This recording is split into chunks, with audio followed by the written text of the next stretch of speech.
स्वातंत्र्यवीर सावरकर ज्यावेळेला अंदमानच्या जेलमध्ये होते त्यावेळेला त्यांच्या कानावरती बातमी आली, युद्ध सुरू होणार, दुसरं महायुद्ध सुरू होणार.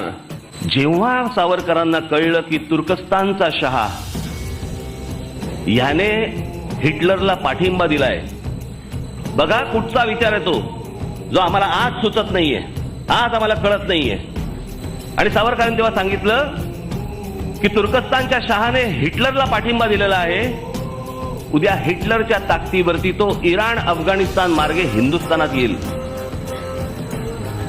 आणि तो हिंदुस्थानात आल्यावरती हिंदुस्थानातले मुसलमान त्याचे स्वागत करतील. हे या देशासाठी धोकादायक आहे.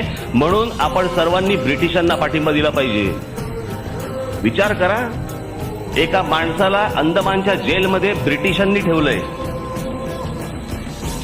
पण भविष्यातला हा धोका नको, हे या देशाला परवडणारं नाही.